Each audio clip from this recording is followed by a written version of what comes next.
আসসালামু আলাইকুম। আশা করি লাইভ সবাই দেখতে পাচ্ছেন। সবাইকে স্বাগত আমাদের আজকের লাইভে। আমি যদিও আ আ গত পরশুদিন অ্যানাউন্স করেছিলাম যে আমরা ভেনেজুয়েলার যে ব্যাপারটা ওটা নিয়ে আমরা কথা বলবো, একটু লাইভে আসবো বিভিন্ন বিষয় নিয়ে। বাট কিছু কারণে আমি নিয়ে আসতে পারিনি। তবে আজকে ইনশাআল্লাহ সেই কথাগুলো আমরা শেয়ার করব। তবে আমি একা না, আমার সাথে আজকে আছেন আ এর আগেও আপনারা দেখেছেন আমার খুবই পরিচিত আমাদের বিশিষ্ট অ্যাক্টিভিস্ট শরীফুল আলম অপু ভাই। অপু ভাইকে আমি নিয়ে আসছি আমাদের লাইভে। আ অপু ভাই কেমন আছেন? সালাম। জি, আলহামদুলিল্লাহ। সালাম। আপনি কেমন আছেন? আলহামদুলিল্লাহ। অপু ভাই আমরা বিগত সময়ে সমসাময়িক কিছু বিষয়গুলো দেখতে পাচ্ছি। পুরো বিশ্বের আ আ রেজিস্ট্যান্স, পুরো বিশ্বের বিভিন্ন বিষয়, রাজনৈতিক প্রেক্ষাপট, আ দখলদারিত্ব, আ বাংলাদেশের আ হাদি হত্যাকাণ্ড, বেশ কিছু বিষয়। মানে পুরো বিশ্বরই প্রত্যেকটা জায়গায় তাকালে একটা স্বৈরতন্ত্র, একটা আগ্রাসী মনোভাব আমরা দেখতে পাচ্ছি। তো এই জায়গাটা আমরা একটু নিয়ে আজকে আলোচনা করব। তো শুরুতে আমি অ্যা মানে ইন্টারন্যাশনাল বিষয়গুলো নিয়ে যেহেতু সবার আগ্রহ, আমাদের ফেসবুকে প্রচুর লেখালেখি হচ্ছে। তো আমরা একটু ইন্টারন্যাশনাল বিষয়টা নিয়ে কথা বলি। এই যে ভেনেজুয়েলার যেই ঘটনাটা ঘটলো, একটা স্বাধীন রাষ্ট্রের প্রেসিডেন্টকে অন্য একটা রাষ্ট্র আ তুলে নিয়ে গেল, গ্রেপ্তার করল। এটা কি আসলে আ মানে যেটাকে বলে যে লিগালি আমরা কি আসলে মানে এটা কি আসলে লিগাল যে এটা কি পারে তার এই ক্ষমতা আছে কোন স্বাধীন রাষ্ট্রের প্রেসিডেন্টকে তুলে নেয়ার? আপনার কি মনে হয়? আম এগুলি তো অনেক পার্সপেক্টিভ থেকে উত্তর দেওয়া যায়। বাট আপনি যদি ইন্টারন্যাশনাল ল এর কথাও বিবেচনায় রাখেন, তাহলেও এই বিষয়টা গ্রহণযোগ্য না। ইভেন এটা নিয়ে অনেক পার্লামেন্টে অনেক আ ল মেকার্স বা পলিসি মেকার যারা আছে তারা এটা নিয়ে তুমুল সমালোচনা করতেছে যে ইভেন ওয়েস্টে ডোনাল্ড ট্রাম্পের এই কাজকে ওয়েস্টের লোকজনই বলতেছে এটা হচ্ছে পিওর একটা সন্ত্রাসী কর্মকাণ্ড। তো তাদের ফ্রেমওয়ার্কেই তারা বলতেছে যে এটা একটা পিওর সন্ত্রাসী কর্মকাণ্ড। তো এখানে আমাদের আসলে কমেন্ট করার তেমন গভীর কিছু নাই।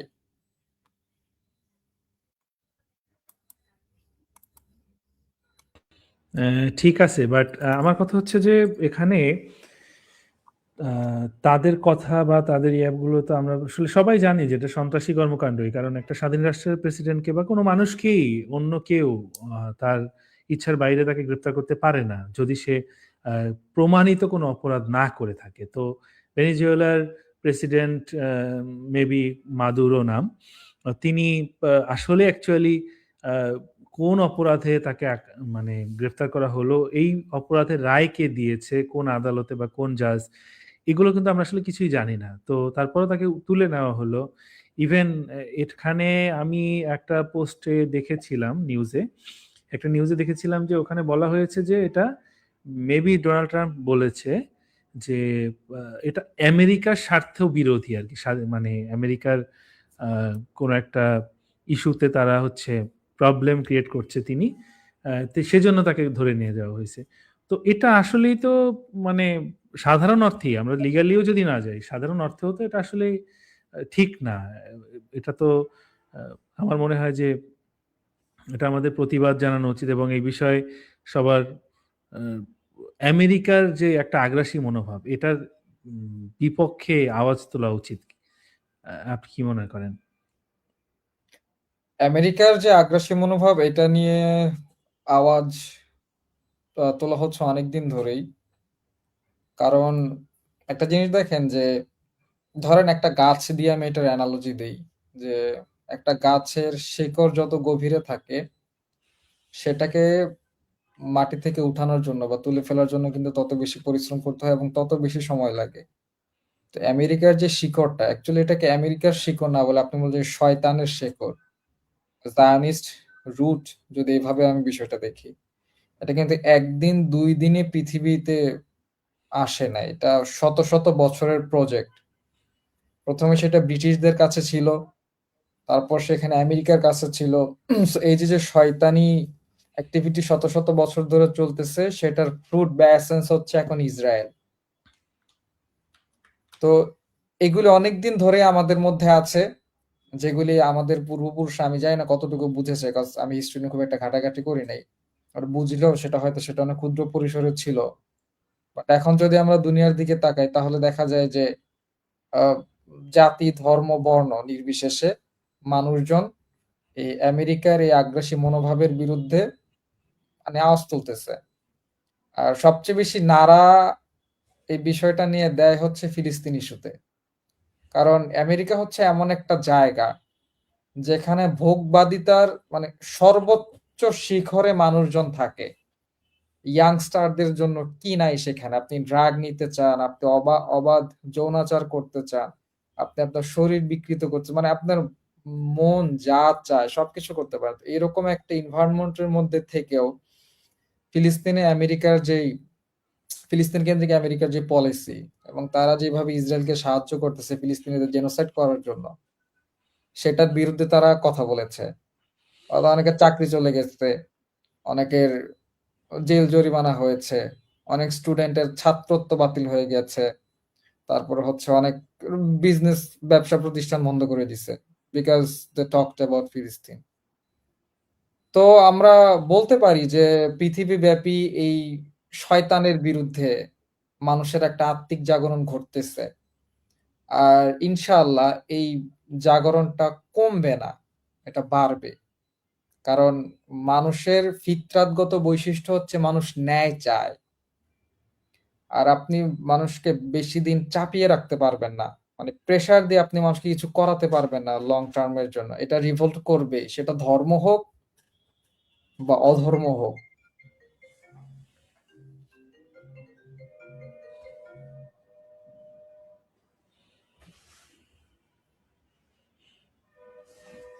আচ্ছা, আচ্ছা। আপনি কি আমার কথা শুনতে পাচ্ছেন? আমার হ্যাঁ, হ্যাঁ, আমি মাঝখানে স্পষ্ট শুনতে পাচ্ছি, সমস্যা নেই। আচ্ছা, আ আপনার কি মনে হয় না যে আমেরিকার এই যে আগ্রাসী মনোভাবগুলো, এগুলো আ আমেরিকা এবং ইসরায়েল এরা মানুষদেরকে একটা বাবলস এর মধ্যে রাখতে চায়, ভয়ের বাবলস। যে কারণ মানুষ বর্তমান সময়ে আ গ্লোবালাইজেশন এর যুগে মানুষ শান্তিপ্রিয়তা বেশি অনুভব করে এবং চায়। এবং বিশেষ করে ইয়াংরা তারা খুব পশ জীবনযাপন করার পিছনে ঘোরে, এলিট লাইফ লিড করার জন্য। সেই ক্ষেত্রে এই লোকজনগুলোকে আসলে এই এই যে বাবলসটা, পাশ্চাত্যের বাবলস, এরা আসলে ভীতির একটা বিষয়ের মধ্যে আটকে রাখতে চায়, যাতে তারা কখনো নিজের আ মানে যেই অন্তরের ভিতরের যে রেজিস্ট্যান্স, যে বিপ্লবী মনোভাব বা সততার একটা বিষয়, পারফেক্ট এই জিনিসটা সে যাতে একটু আ মানে ভুলে যায়, ভুলে থাকে। এই বিষয়টার একটা প্রভাব, সুযোগ তারা নেয় আরকি। তো আপনার কি মনে হয় না যে এইটা আসলে আমেরিকা, ইসরায়েলের মূল চালিকা শক্তি বা মূল লক্ষ্য আরকি, অস্ত্র? উম হ্যাঁ, আমেরিকা বা ইসরায়েল যেটাই বলি না কেন, একই কথা আরকি। একই কথা, এরা, হ্যাঁ। হ্যাঁ, মানুষকে কন্ট্রোল করতে চায়। এই কন্ট্রোলটা তারা নানাভাবে করে। তার ইকোনমি দিয়ে করে। মানে বিষয়টাকে যদি আমি এভাবে দেখি যে তারা মানুষকে ২ ভাবে কন্ট্রোল করতে চায়। একটা হচ্ছে গিয়ে ম্যাটেরিয়ালিস্টিক ভাবে, আরেকটা হচ্ছে মানে নন ম্যাটেরিয়ালিস্টিক ওয়েতে, সাইকোলজিক্যালি। তো ইকোনমির যে ব্যাপারটা, সেটা আমরা দেখতে পারি। আমরা মেজার করতে পারি, আমরা মাপতে পারি, কোয়ান্টিফায়াবল ইটস। বাট সাইকোলজিক্যাল ব্যাপারটা সেটা কিন্তু মাপা যায় না। সেটা আমরা মানে ফিল করতে পারি, অনেকটা বলা যায়। বাট আমরা বুঝতে পারি। আপনি এভাবে কোয়ান্টিফাই করতে পারেন না। বাট এটার একটা প্রভাব বুঝা যায়। তো ওরা মেইনলি কাজ করে হচ্ছে সাইকোলজি ম্যানিপুলেশন এর মাধ্যমে। কারণ ওরা একটা লম্বা সময় মানে পশ্চিমা ফ্রেমওয়ার্ক যদি আমরা বলি, বলতে পারে যে আমাদের দেশে ব্রিটিশরা ছিল। তার সাথে আমেরিকার কি সম্পর্ক? যে না, ওরা একই ফ্রেমওয়ার্ক এ কাজ করে। ব্রিটিশ হোক, ইউরোপ হোক, আমেরিকা, ইসরায়েল হোক, they all work in the same process. তো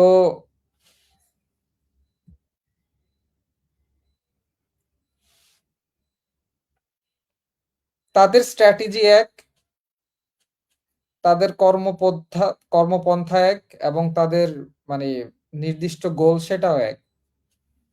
তো হ্যাঁ, এটা আমি আপনার সাথে একমত যে তারা মানুষকে ইনফরমেশন বাবলের মধ্যে রাখতে চায়। তারা চায় মানুষকে সে ধরনের ইনফরমেশন দিতে যেটা শুনলে তাদের বেনিফিট হবে। এক্ষেত্রে আপনি ভেনেজুয়েলার ব্যাপারেই দেখেন যে তারা দেখবেন যে যেকোনো অ্যাটাক শুরু করার আগে, এটা তারা না, এটা যেকোনো শয়তানেরই একই কাজ। যে তারা যেকোনো অ্যাটাক করার আগে দেখা যাবে যে তারা ফলস ন্যারেটিভ তৈরি করে। একটা ফলস জাস্টিফিকেশন তৈরি করে যেটা খুবই দুর্বল। যেমন আমি শুনেছি যে ডোনাল্ড ট্রাম্প নাকি বলেছে যে ভেনেজুয়েলায় থেকে ড্রাগ ইউএসএ তে এক্সপোর্ট হয়। আর সেই ড্রাগ হচ্ছে তাদের যুব সমাজকে ক্ষতি করতেছে। যদি আমি ক্রস চেক করি না, আমি ভেনেজুয়েলা নিয়ে খুব একটা ঘাটাঘাটি করি নাই। বেশিরভাগ ইনফরমেশন ভাষা। কজ ইট ওয়াজ ইনএভিটেবল যেটা হইছে ভেনেজুয়েলাতে। তো এই যে একটা ফলস ইনফরমেশন দিল, মানুষকে সেটা তারা বিশ্বাস করাতে চায়। তারপরে যে এখন ইরানের ইস্যুতে দেখেন, ইরানের ইস্যুতে পশ্চিমা মিডিয়াগুলি সেম প্যাটার্নে সেম প্রসেসে ইনফরমেশন লিক করতেছে। যারা বিগত 46 বছরে ইরানের ইতিহাস জানে না, তারা এটা দেখে প্যানিক করবে। রিসেন্টলি যারা ইরানের ব্যাপারে জানতেছে বা শুনতেছে, তারা এই প্যাটার্নগুলি বুঝে না। কারণ 46 বছর ধরে বিগত ইরান ইরানের উপর আমেরিকা সেম প্রসেসে সেম ন্যারেটিভে সেম অ্যাকশন এক্সিকিউট করার চেষ্টা করেছে।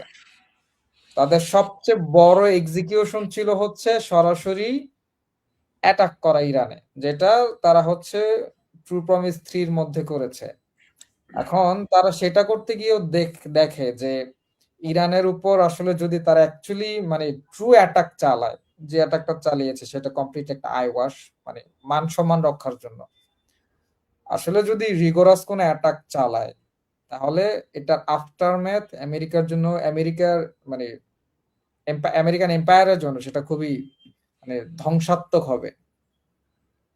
তো তারা তাদের best bet previous attack use করেছে, সেটাতে আশানুরূপ ফলাফল পায়নি। এখন আবার লোয়ার স্ট্র্যাটেজি, যেটা বিগত 46 বছর ধরে ফেল করে আসছে, এখন আবার সেটাতে ডাউনগ্রেড হয়েছে। এই জিনিসটা আসলে অনেকটা ওই যে হাসিনা পতনের সময়ের মতো হয়, যে হাসিনা সবচেয়ে মিলিটারি নামালো, পুলিশ সেনা ফার্স্টে তো যে কোনো আন্দোলন করতে ছাত্রলীগ দিয়ে দমন করে হাসিনা, ছাত্রলীগ বা পুলিশ দিয়ে। তো ছাত্রলীগ পুলিশ দিয়ে জুলাইয়ের আন্দোলন করে দমাতে পারে নাই। তারপর হচ্ছে আর্মিকে নামালো, তখন দেখলো কাজ হলো না। মানে আর্মি হচ্ছে কি মানে সর্বোচ্চ লেভেলের ডিফেন্স প্লেয়ার হাসিনার। তখন কি করলো, আবার ছাত্রলীগকে নামাইছে। কারণ সর্বোচ্চ ডিফেন্স ফেল করে গেছে যখন, তখন আর লোয়ার ডিফেন্স কাজ করবে না। মানে ব্যাপারটা হচ্ছে এরকম। তো আমেরিকারও এখন সেই অবস্থা, সে আসলে কোনো জাস্টিফিকেশন তৈরি করতে পারতেছে না। ইরানের যে অনর অবস্থা, এটাকে সে নাড়তে পারতেছে না, ইরানকে তার জায়গা থেকে সরাতে পারতেছে না। নাও হি ইজ মানে আমেরিকা বলতে ডোনাল্ড ট্রাম্প বুঝেছে নাও হি ইজ মেকিং মিস্টেকস। আর এটা পরিণত খুব একটা ভালো হবে না আমার মতে। তো আই এগ্রি উইথ ইউ যে তারা মানুষকে একটা ইনফরমেশন বাবলের মধ্যে রেখে সাইকোলজিক্যালি ম্যানিপুলেট করে তাদের স্বার্থ সিদ্ধ করতে চায়। হ্যাঁ, সুন্দর কথা বলছেন। আসলে এটাই হচ্ছে বর্তমান সময়ে একটা ইম্পর্টেন্ট ব্যাপার, যে ইরানের সাথে আমেরিকার যে দ্বন্দ্বটা, এটা কিন্তু মানুষ জানে যে ইরান এবং আমেরিকার দ্বন্দ্ব বা ইসরায়েল ইরানের দ্বন্দ্ব। বাট দেখেন, মানে আমেরিকা যখন কোনো একটা ইরানের বিরুদ্ধে একটা প্রোপাগান্ডা শুরু করে, তখন কিন্তু এই বিষয়টাকে এমনভাবে মানুষ ক্যাচ করে যে এটা একেবারেই একটা মানে মানুষের কেন যেন আমার মনে হয় যে তারা খুব বেশি গভীরে যেতে চায় না বা চিন্তা করতে চায় না। হ্যাঁ, কিছুদিন আগেই ইসরায়েলের যুদ্ধে তারা কিন্তু ইরানকে বাহবা দিয়েছে, ইরানের সক্ষমতা তারা দেখেছে। আজকে যখন বলা হচ্ছে যে ইরানে, মানে তখনই কিন্তু রাহবার আয়াতুল্লাহ খামেনাইকে কিন্তু সবাই বাহবা দিয়েছে, তাকে বীর বলেছে। হ্যাঁ, রাসূলুল্লাহের বংশধর, অনেক কিছু বলেছে এই মুসলমানদের। তারা কিন্তু এখন দেখা যাচ্ছে অনেকে ফেসবুকে পোস্ট দিচ্ছে যে ইরানে রাহবার বিরুদ্ধে যেই স্লোগানগুলো দিচ্ছে বা এই লোকজনের পক্ষে আবার কথা বলছে। তারা কিন্তু একবার চিন্তা করে দেখে না যে এরা আসলে আমি যে নিউজটা পাচ্ছি বা আমি যা ভাবছি বা আমাকে যা ভাবানো হচ্ছে সেটা আসলে ঠিক কিনা, এটা কিন্তু চিন্তা করে না। কারণ দেখেন, যে নিউজটা আমার সামনে আসছে, যে টিভি চ্যানেল নিউজটা দিচ্ছে বা যে পত্রিকা নিউজটা দিচ্ছে, তারা কিন্তু অ্যাকচুয়ালি নিচে বটম লাইনে বা বলুক আর না বলুক, তারা কিন্তু এটা মানে বোঝা যাচ্ছে যে এই নিউজগুলো তারা সরাসরি ওই সোর্সগুলো নিয়ে নিচ্ছে যা আমেরিকার সোর্স বা ইসরায়েলের সোর্স।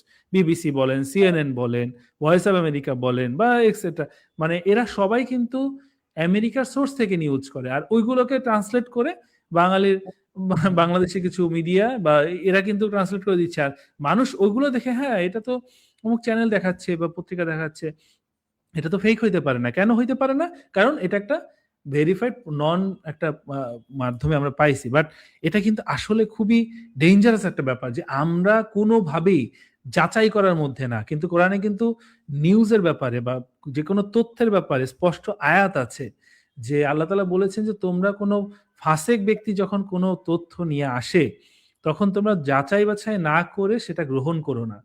এই যে আয়াতটা, এই যে নিউজের বা যেকোনো তথ্য নেওয়ার ক্ষেত্রে মুসলমানদের যে আইডিয়াল একটা সিস্টেম বা একটা মূল নীতি, এটা কিন্তু আমরা টোটালি ইগনোর করছি। আমরা যা পাচ্ছি সেটাই বিশ্বাস করছি, বাট একবারও চিন্তা করছি না এটা আমাকে কে দেখাচ্ছে। ঠিক না? আমি আজকে লাইভে যে যারা দেখছেন বা যারা দেখবেন তাদেরকে একটা বিষয় আমি বলবো, সেটা হলো যে আজকে আপনারা যদি একটা জিনিস খেয়াল করেন, গত ১৭ বছর আমরা একটা চশমা দিয়ে সবকিছু দেখেছি। একটা সময় বিটিভিকে বিরক্তিকর টেলিভিশন বলা হয়েছে। হ্যাঁ? যে এটা আসলে ওই সবসময় বাংলাদেশের মানুষ লাখ, লাখ মানুষ মরে যাচ্ছে, খাবার পাচ্ছে না, মানুষ শীতে মারা যাচ্ছে, চিকিৎসায় মারা যাচ্ছে, শাপলা চত্বরে হচ্ছে, তাদের কুমড়ার বাম্পার ফলন দেখাচ্ছে। তো এই জিনিসগুলো কেন হচ্ছে? কারণ হলো এইটা একটা মানে কমিউনিটি বা একটা মানে জনপদের মানুষকে ডে বাই ডে অলস করা বা চিন্তা শূন্য করার একটা প্রক্রিয়া যে দুনিয়া যা হয়ে যাক তোমার কি? তুমি তো মানে এখানে বিনোদন পাচ্ছ, সমস্যা কি? তোমার তো চাহিদা অনেক বেশি চাহিদা, অনেক বড় চাওয়া পাওয়া, সেগুলো নিয়ে থাকো। তুমি এখানে যাবা কেন? এই ট্র্যাডিশন থেকে আস্তে আস্তে কিন্তু এটা অন্যান্য টেলিভিশন গুলোতেও ছড়িয়ে গিয়েছিল। আমি দেখেছি, আমি যখন মেবি ১৩ই অক্টোবর শাপলা চত্বরে যে হত্যাকাণ্ড হলো, আমি ওই সময় পল্টন মোড়ে ছিলাম। হ্যাঁ, আমি শাপলা চত্বরে যাওয়ার জন্য পল্টন মোড় পর্যন্ত গিয়েছি, গাড়ি ঘোড়া ছিল না, অনেক হেঁটে হেঁটে অনেক কষ্ট করে গেছি, আমার মনে আছে। বাট আমি যখন পল্টন মোড় পর্যন্ত গেলাম তখনই দেখলাম ভিতরের রোড আটকে দিয়েছে পুলিশ। মানে আমি ভিতরে যেতে পারছি না, বাইরে থেকে রোড বন্ধ করে দিয়েছে। আবার ওদিকে দেখতে পাচ্ছি যে কেএফসি তে আগুন লাগাই দিছে। আমার মানে পল্টন থেকে তো কেএফসি কাছে, আগুন লাগাই দিছে। তো আমি ভাবলাম যে হ্যাঁ মনে হয় বিক্ষুব্ধ জনতা আগুন লাগাই দিছে, তো হতে পারে। তো পুলিশ যেহেতু যেতে দিচ্ছে না, আমি যদি যেতে চাই, আমি তো কয়েকজন মানুষ, তো একটা ঝামেলা হবে, দরকার কি? আমি কি মানে চেষ্টা করেছিলাম, পরে যাইতে পারি নাই। কিন্তু রাতে দেখেন যখন প্রোগ্রামগুলো, নিউজগুলো, টেলিভিশন চ্যানেলগুলো বন্ধ করে দেওয়া হলো, একটা মানে ন্যাচারাল ম্যাটার যে মানুষকে অন্ধকারে রাখার পরে তাদেরকে গণহত্যা করা হলো। এই মিডিয়াগুলো কখনো আজ অবধি কি তারা বলেছে শাপলা চত্বরে কি হয়েছে? কেউ কিন্তু বলে নাই। মানে খুবই অবাক করা বিষয়। বাংলাদেশে গণ-অভ্যুত্থান হয়ে গেছে। হাসিনা পালিয়ে গেছে। হাসিনার লোকজন পালিয়ে গেছে। তার চেলাচামন্দ কিছু বিভিন্ন জায়গায় রয়ে গেছে। এই চেলাচামন্দর ভয়ে দেখেন, এবং বর্তমান সিস্টেমটা এমন হয়ে গেছে যে এখন পর্যন্ত এই মিডিয়ারা কেউ শাপলা চত্বর, শাপলা গণহত্যা নিয়ে কথা বলছে না। এটা নিয়ে কিছু কিছু ইউটিউবে অ্যাক্টিভিস্ট বলছে। এখন আমি কেন এই কথাগুলো এটার সাথে বলছি? দেখেন ভাই, আমি এই বাংলাদেশের প্রেক্ষাপটটা আমি দেখাচ্ছি। মিডিয়াগুলো এইভাবে করাপ্টেড হয়ে যায়। হ্যাঁ, মিডিয়াগুলো এইভাবেই হয়। যারা ক্ষমতায় থাকে, যারা তাদেরকে ভীতি প্রদর্শন করে, আমি ড্যাম শিওর আপনি আজকে বাংলাদেশে তারেক জি আসার পরে আপনি দেখছেন কিনা যে কিছুদিন আগে মানুষজন উইলিংলি হাদির জানাজায় আসছে, লক্ষ লক্ষ মানুষ আসছে। দেখেন, কদিন পরই যখন তারেক জি আসলো, তার সমাবেশটাকে মিডিয়া কিভাবে হাইলাইট করা শুরু করলো। ইভেন এখন মিডিয়া হাদিকে নিয়ে প্রতিদিন কয়টা নিউজ করে, সপ্তাহে কয়টা নিউজ করে, মাসে কয়টা নিউজ করে, বাট তারেক রহমানকে নিয়ে কয়টা নিউজ করে। এখন আমি আমার প্রশ্ন হচ্ছে, তারেক রহমান তো পলিটিক্যাল পার্টি, ঠিক না? সে পলিটিক্যাল পার্টি, সে ইলেকশন করবে, জিতবে, তারপর না প্রধানমন্ত্রী হবে যদি হয়। অন্যান্য পলিটিক্যাল পার্টিও তো আছে, কই খেলাফত মজলিস নিয়ে তো হাইলাইট করে না, হুম ঠিক না? কেন ইয়া নিয়ে তো ওরকম অনেক প্রতিষ্ঠান আছে যারা একেবারে ছোট ছোট করে না, কারণ এনারা অলরেডি, মিডিয়াগুলো অলরেডি বায়াসড হয়ে গেছে তারেক রহমানকে নিয়ে, যেটা বোঝা যাচ্ছে। জামাত, তারেক রহমান এগুলো নিয়ে বায়াসড হয়ে গেছে। তার মানে মিডিয়া অলওয়েজ বায়াসড হয় কোনো না কোনো ভাবে। তো আমরা আসলে বাংলাদেশের এই চাক্ষুষ জিনিসগুলো চোখের সামনে দেখার পরেও আমরা কেন যে মানুষ ইন্টারন্যাশনাল মিডিয়াগুলোকে এইভাবে অন্ধের মতো বিশ্বাস করে, যারা সরাসরি মানে প্রতিদিন মুসলমানদের উপরে হামলা করছে, ওপেন হামলা করছে, ওপেন ইসরায়েলের নেতানিয়াহুর সাথে গলাগলি করছে, হ্যান্ডশেক করছে কন্টিনিউয়াসলি, সব এত কিছুর পরও মানে দেখেন, বিশেষ করে আমাদের বাঙালিদের দিয়ে আমি খুবই হয়, কষ্ট হয় যে এরা কেন এই ন্যূনতম মূলনীতিটুকু তারা মাথায় রাখতে পারে না, যে এরা আসলে আমার শত্রু, তাদের কোনো নিউজ আমাদের বিশ্বাস করা উচিত না, তারা কোনো না কোনো ভাবে আমাকেই ঠকাচ্ছে, ঠকাতে চায়। ঠিক আছে, তো এই হচ্ছে ব্যাপার। তো ইরানের যুদ্ধগুলো এইভাবেই মানে তৈরি হবে আমার মনে হয়, কারণ ইরানের প্রতি মানুষের যে একটা সফট কর্নার ছিল, এটাকে আস্তে আস্তে ভেঙে দিচ্ছে আমেরিকা। কারণ এখানে ধরেন সেদিন কালকে দেখলাম যে কয়েকশো লোক নাকি এরকম করছে, তো ওদেরকে মোটামুটি একবারই গিয়ে ধরে ফেলতে পারছে আর কি। কিছু কিছু লোক আছে ওদেরকেও ধরে ফেলবে, বাট এটাকে কিন্তু বিভিন্ন বড় বড় সমাবেশ, যেমন কাসেম সুলেমানির, আমি লাইভে নামটা বলতেছি, আল্লাহ জানেন লাইভ থাকে না, করে দেয়। তো এই মানে ওনার যে জানাজার নামাজ ছিল, সেই নামাজের উপরে যে ভিডিও ছিল, সেই ভিডিওকে নিয়ে এসে বলতেছে যে এরা সবাই জমায়েত হয়েছে ইরানের রাহাবারের বিরুদ্ধে। তো কতটা মানে হইলে, এবং সেখানে দেখা যাচ্ছে যে ওখানে আশুরার যে লাল পতাকার বিভিন্ন দেওয়া আছে, এগুলো কিন্তু দেখা যাচ্ছে যেটা আশুরার বা শহীদি জানাজার জন্য মানুষ আসছে। তো এই এই যে ব্যাপারগুলো ঘটতেছে, এইগুলো আসলে মানুষের বোঝা উচিত যে আমরা কোন চশমা দিয়ে আসলে আমাদেরকে দেখতে পাচ্ছি আর কি। তো আমার আপনার কাছে অনেক কথা বলে ফেললাম আমি, গেস্ট রাখতে আমার কথা বলা উচিত না। তো যাই হোক, আমার কথা হলো কি, যে ইরানের যে প্রেক্ষাপট, এটা তো আসলে কিছুদিনের মধ্যে এই প্রবলেমটা হয়ে যাবে। এরপরে আমেরিকা যে ইরানের উপরে হামলা করবে, বা অলরেডি আমেরিকার এবং ইসরায়েলের এবং ইরানের উপরের ভিতরে যত বিদেশি আছে, রাশিয়ান বা চীন, তাদেরকে সরে যেতে বলা হয়েছে বা সরায় নিচ্ছে আমি যত শুনেছি। এই যে একটা যুদ্ধের প্রেক্ষাপট তৈরি হলো, আপনার কি মনে হয় যে এই যে আন্দোলনটার নামে যে একটা সহিংসতা তৈরি হইলো ইরানে, এটার সাথে ওইটার কোনো লিঙ্ক আছে? এটা আসলে লিঙ্ক নাই, এটা কিভাবে বলবো? কারণ প্রিভিয়াস কেস স্টোরি যদি আপনি দেখেন, এই আমেরিকা হচ্ছে সিমিলার প্যাটার্ন ইউজ করেছে। একটা একটা কান্ট্রির হচ্ছে ইন্টারনাল এবং এক্সটার্নাল ফ্যাক্টর থাকে। একটা কান্ট্রি না, যে কোনো অবজেক্ট বা এন্টিটির দুইটা ফ্যাক্টর থাকে, একটা হচ্ছে ইন্টারনাল ফ্যাক্টর আর একটা হচ্ছে এক্সটার্নাল ফ্যাক্টর। যেমন ধরেন আমার যদি জ্বর আসে, নর্মালি আমি এখন সুস্থ মানুষ, আমার গায়ে যদি ঠান্ডা পানি লাগে আমার খুব একটা কষ্ট হবে না, কিছুটা হইতে পারে। বাট আমার যদি ভিতরে জ্বর থাকে, তার উপর যদি আমার গায়ে ঠান্ডা পানি দেওয়া হয়, তাহলে কিন্তু এটা আমার জন্য খুবই পেইনফুল একটা সিচুয়েশন, সাইকোলজিক্যালি ফিজিক্যালি বোথ। তো ইরানের ক্ষেত্রে সেরকম একটা প্ল্যান, যে ইরানকে ইন্টারনালি ডিস্টেবিলাইজ করবে, জনগণের মধ্যে অস্থিরতা আনবে এবং বাহির থেকে প্রেসার দিবে, যাতে পেইনটা বেশি ফিল হয়, মানে ডিস্টেবিলিটি মানে ইনস্টেবিলিটিটা বেশি হয়। এটা এটা হচ্ছে ইউএস স্ট্র্যাটেজি, আর এটা নতুন কিছু না, ইটস ভেরি সিম্পল। বাট আমি যতটুকু ইরানি জাতিকে এখন পর্যন্ত অবজার্ভ করছি, ওরা হচ্ছে অনেকটা ওই যে একটা বাংলা একটা কথা আছে না, যে ভাঙবে তবু মচকাবে না, ওরা হচ্ছে ওই টাইপের। তো আমি একটা ভিডিও দেখতেছিলাম ফেসবুকে, এরকম অনেক ভিডিওস আছে। একটা মেয়ে বলতেছে যে হ্যাঁ, আমরা আমাদের ইকোনমি নিয়ে অসন্তুষ্ট, আমাদের বহুত কমপ্লেইন আছে আমাদের ইকোনমি নিয়ে, আমাদের গভর্নমেন্ট নিয়ে, আমরা সেটা নিয়ে কথা বলবো। বাট তাই বলে এই না যে আমরা আমাদের দেশকে ইরান ইসরায়েলের হাতে তুলে দিব, সরি, আমেরিকা ইসরায়েলের হাতে তুলে দিব। কারণ এটা কিভাবে সম্ভব? কয়েকদিন আগে যেই দেশ আমাদের উপর প্লেন দিয়ে এসে বোমা হামলা করেছে, তারা আমাদেরকে ডলার দিবে, মানে ডলার দিবে বলে বলতে যে তারা আমাদের ইকোনমিক উন্নতি করে দিবে। এটা কিভাবে সম্ভব? আপনি রিজনিংটা দেখছেন? যে একটা মানে প্লেন, একটা দেশ প্লেন নিয়ে এসে আমাদের উপর বোমা ফেলে গেল কয়দিন আগে, সেই দেশ আমাদের মঙ্গল চাচ্ছে, এটা কি সম্ভব? আপনি চিন্তা করে দেখেন, সেই মেয়ে কিন্তু অত রিলিজিয়াস না। তার ঘুমটা দেখে আমি বুঝলাম যে মানে ওই ধরনের মানে বাহ্যিক দৃষ্টিতে এরকম রিলিজিয়াস না। বাট তার রিজনিংটা দেখেন। আর দ্বিতীয় যে ব্যাপারটা যেটা নিয়ে আমি মেইনলি আজকে কথা বলতে ইন্টারেস্টেড, সেটা হচ্ছে যে মানে ইরান নিয়ে বাংলাদেশিরা কথা বলে, বাট ইরান আসলে বুঝে না, ইরানের ব্যাপারে বুঝে না। এটা আমি ইরানকে বড় করার জন্য বা সুপেরিয়রিটি কমপ্লেক্সিটি থেকে বলতেছি না, বাট অ্যাকচুয়ালি সেটাই। ইরানের যে অ্যাডমিনিস্ট্রেটিভ স্ট্রাকচার বা গভর্নমেন্ট স্ট্রাকচার, এই জিনিসটার সাথে মানুষ আসলে পরিচিত না। বাংলাদেশের মানুষজন দুই ধরনের জিনিস বুঝে। এক হচ্ছে এই প্রেসিডেন্সিয়াল ইলেকশন যেটা হয় বা প্রাইম মিনিস্টার ইলেকশন যেটা হয়, আরেকটা হচ্ছে যারা একটু ইসলামিক লাইফস্টাইলের সাথে অভ্যস্ত বা ইসলামিক শাসনতন্ত্রে বিশ্বাস করে, তাদের কাছে প্রতিষ্ঠিত হচ্ছে ইসলামী খিলাফা।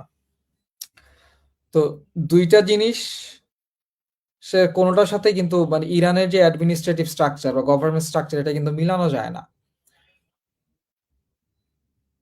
তো ইরানের যে ব্যাপারটা ঘটছে, অ্যাকচুয়ালি অনেকে বলতেছে যে খোমেনির উপর লোকজন চেতা, হুম, মোল্লাতন্ত্রের বিরুদ্ধে চেতা। আমি এটা বলবো না যে এটা রং যে মোল্লাতন্ত্রের বিরুদ্ধে চেতা আছে, কারণ যারা উলঙ্গ থাকতে চায় তাদেরকে যদি আপনি হিজাব পরাতে চান তারা চেতবেই, এটাই স্বাভাবিক।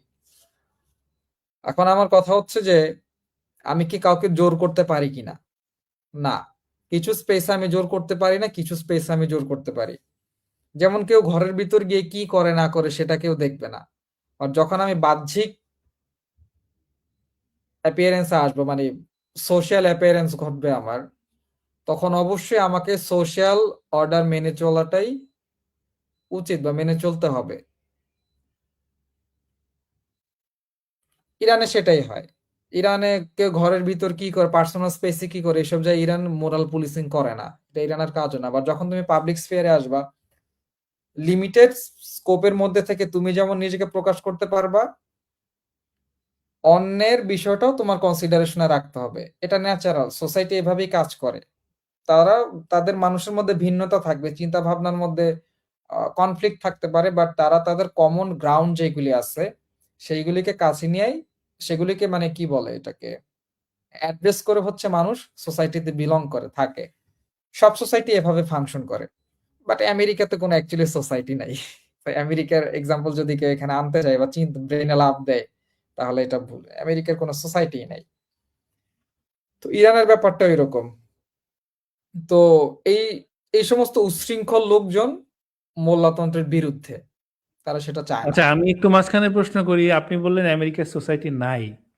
আমেরিকার সোসাইটি নাই কেন? আমরা তো বাহ্যিক দৃষ্টিতে দেখি যে সেখানে একজন রাষ্ট্রপ্রধান আছে, জনগণ আছে, একটা রাষ্ট্র কাঠামো আছে। তাহলে আহ, কোন দৃষ্টিতে আসলে এখানে সোসাইটি নাই বলছেন? হ্যাঁ, আপনি যদি ওই স্ট্রাকচারালি বলেন যে এক নেতা আছে, জনগণ আছে, তাহলে সোসাইটি আছে। বাট আপনি ইন এসেন্স দেখেন ওদের ওখানে সোসাইটি নেই। সোসাইটির যে স্পিরিচুয়াল অ্যাসপেক্ট আছে, নেতৃত্ব এবং আহ, অনুসরণের জায়গাতে যারা থাকবে, যে অনুসারী যারা হবে, তাদের মধ্যে ক্লোজ রিলেশনশিপ থাকতে হবে। নেতৃত্বের প্রতি আনুগত্য যেমন থাকতে হবে, তেমনি যারা অনুসারী থাকবে নেতার, তাদের প্রতিও নেতার হচ্ছে কি মানে কেয়ার থাকতে হবে, সিম্পেথি থাকতে হবে, কনসার্ন থাকতে হবে, তাদের ওয়েলফেয়ারের জন্য কাজ করতে হবে। বাট আপনি কি আমেরিকাতে এরকম কিছু দেখেন যে অ্যাকচুয়ালি আমেরিকাতে যারা নেতা বা গভর্নমেন্ট, তারা কি অ্যাকচুয়ালি জনগণের ওয়েলফেয়ারের জন্য কিছু করে ইকোনমিক্যালি বা সোসাইটি ওয়াইজ? আমি এখন পর্যন্ত তাত্ত্বিক ভাবে কিছু পাইনি, কারণ ওদের ইকোনমি এমন এক শয়তানি ইকোনমি যেটা পুরো পৃথিবীকে তো জুলুম করে, ইভেন ওদের দেশের মানুষকেও জুলুম করে। মেবি ওদের দেশের মানুষ আরো বেশি জুলুমের শিকার হয়। তা আপনি সোসাইটি কিভাবে বলবেন? জাস্ট খাতায় কলমে নেতা থাকলেই হবে, না নেতার কিছু বৈশিষ্ট্য আছে, যোগ্যতা আছে? এরকম কিছুই তো আমেরিকাতে নাই। তো অন পেপার, অন স্ট্রাকচার আপনি বলতে পারেন সেখানে সোসাইটি বিলং করে, বাট ইন এসেন্স সেখানে কিছুই নেই। না, সোসাইটি বলতে আসলে সাধারণ মানুষ সোসাইটি যেটাকে বোঝে, হ্যাঁ, যে সমাজে মানুষজন যা যা চাহিদা, মৌলিক চাহিদা মনে করে। যেমন আমেরিকা তো ড্রিম সিটি, ড্রিম কান্ট্রি আর কি। হ্যাঁ, আমেরিকাতে যাওয়ার জন্য মানুষ মানে বিশেষ করে বাঙালিরা বা বাংলাদেশের নাগরিকরা তো প্রচুর মানে খুবই উদগ্রী, মানে এবং প্রচুর কম্পিটিশন হয় এখনো। এবং হুম। লাস্ট যেটা হইলো যে ট্রাম্প একটা কার্ড তৈরি করলো, গোল্ড কার্ড, এটাকে যে আমরা মজা করে ট্রাম্প কার্ড বলি। তো এই কার্ডটা যে তৈরি করলো যে এটা $50 লাখ দিয়ে মানে প্রায় 50 কোটি টাকা দিয়ে তারপরে কিনে তারপরে সেখানে এখন মানে সেখানে নাগরিকত্ব পেতে হবে। তো যাই হোক এই যে বিষয়গুলো এগুলো তৈরি হয়েছে তো মানুষের আকাঙ্ক্ষা থেকে যে আমেরিকার মানুষের যাওয়ার একটা চিন্তা আছে বা ওখানে গেলে এটা ড্রিম লাইফ লিড করা যায় আরকি। তো এই যে প্যাটার্নটা এটা তো তৈরি হয়েছে মানুষের মধ্যে তো এই জিনিসটা তৈরি হয়ে গেছে যে একটা ভালো সমাজ ব্যবস্থা যেটা আমি চাচ্ছি সেটা আমি পাচ্ছি। সেখানে আ মানে আমরা যদিও এটাকে ভোগবাদিতা বলি বাট আ মানুষ তো চাচ্ছে। তো এখানে আসলে মৌলিক কোন পরিবর্তনটা আপনি দেখতে পাচ্ছেন? যেটার মাধ্যমে মানুষ আসলে বুঝতে পারবে যে এটা আ মানে বোঝানো যায় যে মানুষ এটা আসলে ড্রিম লাইফ হওয়া উচিত না বা এখানে কোনো কালিমা আছে বা এখানে মানুষের মৌলিক চাহিদা নাই। এখন কথা হচ্ছে যে মানুষের সাইকোলজি যেটা থাকে সে সেই জিনিসটা অ্যাট্রাক্ট করে। যেমন কেউ টাকা হলে ভাবে যে সে বালিতে যাবে আর কেউ টাকা হলে ভাবে সে কারবালাতে যাবে। তো যার যার সাইকোলজি অনুযায়ী সে তার পথ বেছে নেয়। কেউ যদি চায় যে আমি দেখেন বাঙালি হচ্ছে ফকিন্নি জাত। এখনকার যে আমরা যে বাঙালি, আমি প্রিভিয়াস বাঙালিদের কথা বলতেছি না। কজ বাঙালি অলওয়েজ একটা রিচ জাতি ছিল। বরং আমেরিকা ফকিন্নি জাত ছিল। বা পশ্চিমারা ফকিরা জাত ছিল। আমাদের কাছ থেকে প্রপার্টি ধন সম্পদ চুরি করে নিয়ে এখন ওরা বাবু সাজছে। আর আমাদেরকে গরিব বানায় রাখছে। বাট অ্যাকচুয়ালি বাঙালি হচ্ছে রিচ জাতি আমরা। এখনকার যে বাঙালি আমরা যারা আছি, আমাদের দেখেন আমরা হচ্ছি ফকিরা। আমাদের টাকা পয়সা খুবই কম। আমরা অনেক কিছু চাই। আমরা আইফোন ব্যবহার করতে চাই। আমরা ম্যাকবুক ইউজ করতে চাই। আমরা একটা পার্সোনাল গাড়ি ইউজ করতে চাই। আমরা চাই আমাদের একটা ডুপ্লেক্স বাড়ি থাকবে। বাংলাদেশের ইকোনমিতে এইসব করা খুবই টাফ। এখন এটা আপনি আমেরিকাতে খুব সহজে পাইতে পারেন। একটা লাইফস্টাইল যেটা একটা লাক্সারিয়াস লাইফস্টাইল। আপনি যেভাবে ইচ্ছা সেভাবে চলবেন। আপনি বিকিনি পরে ঘুরলেও আপনাকে কেউ কিছু বলবে না।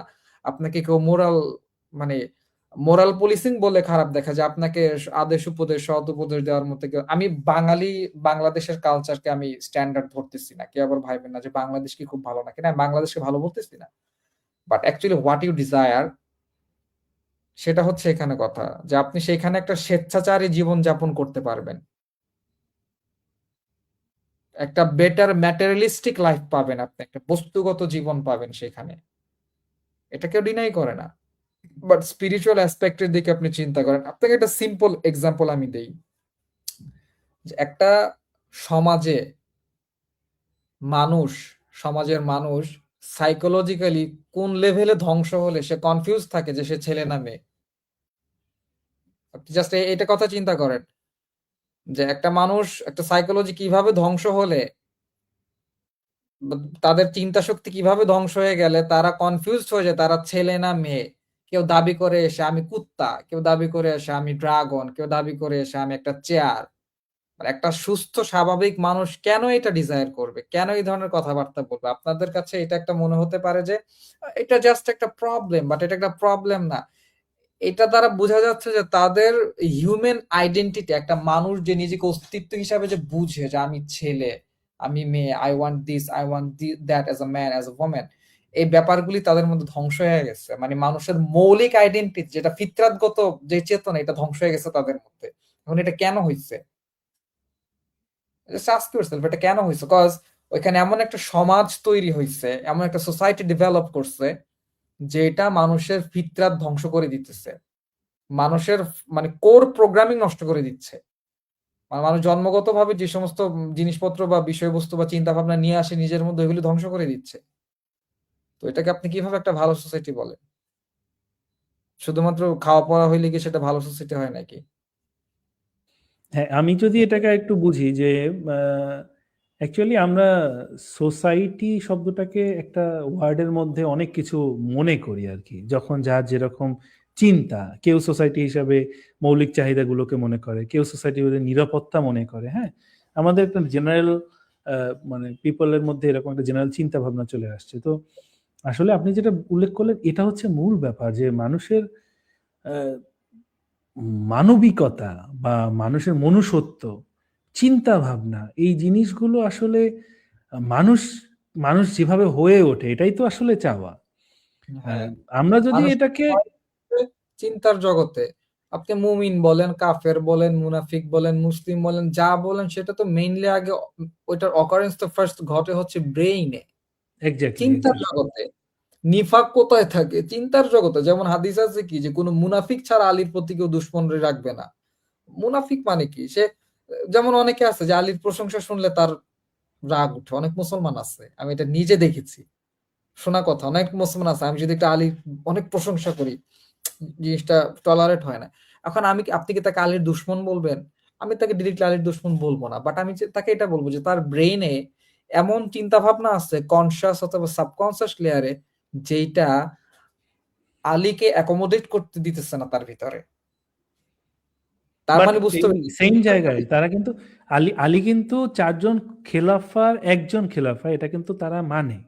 জান্নাতের হুম, সাহাবী সেটাও মানে, সবই মানে। বাট আলী সম্পর্কে বেশি গুণাগুণ কিন্তু মানে না। সহ্য করতে পারে মানে না। বাট আপনি তারা ওসমানের কেন বিষয়ে কথা বলেন, আবু বকরের বিষয়ে কথা বলেন, কোনো সমস্যা নেই।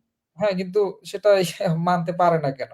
তো এইজন্য এটা ব্যাপার হচ্ছে যে দেখেন আপনি আপনার ব্রেইন যেটা হবে সেটা ডিপেন্ড করবে আপনি কেমন সোসাইটি বা কেমন এনভায়রনমেন্টে বিলং করেন। এই দিক দিয়ে মানে ইরানের গভর্নমেন্ট বলতে not the administrative one but রাহাবার জারাস বা এই যে রাহাবারের মতো ফিলোসোফার ওনারা ইরানি জাতিটাকে আসলে সেভাবে নিয়ে যাচ্ছে। তো আমি আমার কথাটা যেখান থেকে একটু ডাইভার্জেন্স ঘটে সেটা হচ্ছে যে অ্যাকচুয়ালি ইরানে কি ঘটতেছে।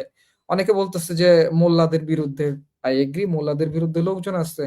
অনেকে আমি জানি না আসলে যে একটা মানুষ একটা কমেন্ট করার আগে এটলিস্ট এটা ভাবা উচিত যে আমার ধারণা আমি ভাবতেছি বা আমি চিন্তা করতেছি হয়তো ব্যাপারটা এরকম।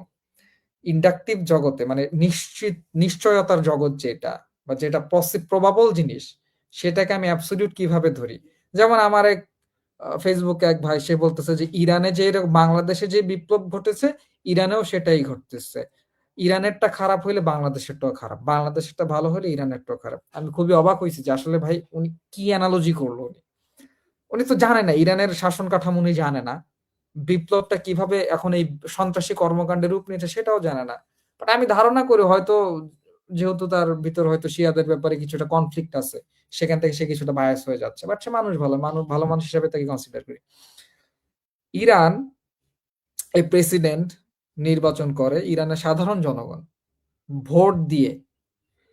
পেজিশকিয়ানকে ইরানিরা নির্বাচন করছে। পেজিশকিয়ান অ্যাডমিনিস্ট্রেশন ভুলভাল ম্যানেজমেন্ট করছে ইকোনমি, যার কারণে ইকোনমিক ডিস্টেবিলিটি তৈরি হয়েছে। আর এই অ্যাডমিনিস্ট্রেশনের বিরুদ্ধে সাধারণ জনগণ রাস্তায় নেমে আসছে। এটা সাধারণ জনগণের মৌলিক অধিকার। হ্যাঁ, বাংলাদেশের সংবিধানেও আছে হয়তোবা, আমি নট শিওর, মেবি আছে যে বাংলাদেশে হয়তো সাধারণ জনগণ লাইভ প্রোটেস্ট করতে পারবে, আন্দোলন করতে পারবে, নন ডিস্ট্রাকটিভ মুভমেন্ট বা যেটাই বলি না কেন আমরা। ইরানের লোকজনও সেটা করতে পারবে, তারা তাদের দাবি দাবা নিয়ে রাস্তায় নামতে পারবে, তাদের এটা সাংবিধানিক রাইট। আর ইরান এটা খুব শক্তভাবে এনশিওর করে যে জনগণ তাদের মত প্রকাশ করতে পারে সুস্থ স্বাভাবিকভাবে। আমেরিকা যেটা করছে সাধারণ মানুষের ন্যায্য মুভমেন্ট, এটাকে আমরাও বলতেছি একটা ন্যায্য মুভমেন্ট, কজ এটা পেজিশকিয়ান গভর্নমেন্ট ভুলভাল অ্যাক্টিভিটি চালানোর কারণে এই দেশের এই দুরবস্থা তৈরি হয়েছে। ইন্টারন্যাশনাল পলিসিগত দুরবস্থা তৈরি হয়েছে, ইকোনমিক্যাল দুরবস্থা তৈরি হয়েছে, সোশ্যাল দুরবস্থা তৈরি হয়েছে। এটার বিরুদ্ধে লোকজন ন্যায্য মুভমেন্টে রাস্তায় নেমেছে। উই এগ্রি দ্যাট, কোনো আপত্তি নাই। এইটাকে ইউজ করতেছে হচ্ছে আমেরিকা। ইরানের ভিতর যারা ইরানি শাহবাগী যাদেরকে বলতেছে অনেকে, ইরানে উচ্ছৃঙ্খল অসভ্য কিছু জাতি আছে যেটাকে আমরা বাই নেচার বাই ডিফল্ট শাহবাগী বলি। এই অসভ্যদের হচ্ছে এই ন্যায্য বিপ্লবকারীদের মধ্যে ঢুকাই দিছে,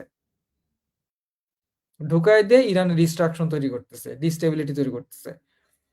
যারা বাংলাদেশের বিপ্লবের আর ইরানের এই সন্ত্রাসী কর্মকাণ্ডকে একই পাল্লায় মাপেন তাদের কাছে আমার প্রশ্ন সেটা হচ্ছে যে বাংলাদেশের বিপ্লবীরা কয়টা বাচ্চা মারছে, কয়টা হসপিটালে আগুন লাগাইছে, কয়টা মসজিদে হামলা করছে, কয়টা মাজারে হামলা করছে আফটার আফটার রেভুলেশন, সেটা টপিক আমি বলতেছি না, রেভুলেশন চলাকালীন।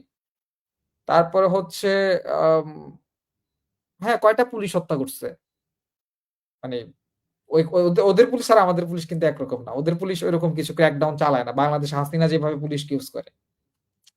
আমরা কিন্তু পুলিশ হত্যা করি নাই প্রথম দিকে, কখনোই করি নাই আমরা। লাস্ট টাইম হয়তো আন্দোলনের পরে কিছু পুলিশ টুলিশ হত্যা হয়েছে। তো কয়টা করছে? অভদ্রতা অসভ্যতা কে করছে? ও যেখানে ইরানে যেগুলি করতেছে। তো ২ টার যেই মানে অ্যাক্টিভিটিস তো ডিফারেন্ট। ২ টা বিপ্লবের অ্যাক্টিভিটিস ডিফারেন্ট হইলে সেই ২ টা বিপ্লব একই রকম হয় কিভাবে? অ্যাক্টিভিটিস এবং মোটিভ যদি ডিফারেন্ট হয়, ২ টা একই রকম হয় কিভাবে? আমি জানি না। বাংলাদেশে একটা ফ্যাসিস্ট গভর্নমেন্ট ছিল যে জোর করে সাধারণ মানুষের উপর ১৭ বছর ধরে শাসন চালাইছে, মিসম্যানেজমেন্ট করছে। আমরা শান্তিপূর্ণ আন্দোলন করছি, আমাদের উপর ক্র্যাকডাউন চালাইছে। তখন আমরা আরো বেশি অফেন্সিভ হইছি তাদের বিরুদ্ধে। এটা হচ্ছে বাংলাদেশের বিপ্লবের ফ্রেমওয়ার্ক। আর ইরানেরটা কি? ইরানের জনগণ একটা সরকারকে নির্বাচন করছে, সরকার উল্টাপাল্টা অ্যাক্টিভিটি করছে, সেই সরকারের বিরুদ্ধে তারা শান্তিপূর্ণভাবে মাঠে নেমে আসছে। সেইখানে সন্ত্রাসীরা ঢুকে অরাজকতা চালাচ্ছে। সে ২ টাকে এক পাল্লায় কিভাবে মাপে ভাই আমি বুঝি না। আমি অশিক্ষিত মানুষ। আমি ইদানিং এসব ঘাটাঘাটি করতেছি। বাট তারা হয়তো বছরের পর বছর এসব ঘাটাঘাটি করে এই কনক্লুশনে আসে তারা। প্রপার অ্যানালজি করতে পারে না, প্রপার কম্পারিজন করতে পারে না। এজন্য আমি সামনে যুক্তিবিদ্যার ক্লাস লঞ্চ করবো ভাবতেছি।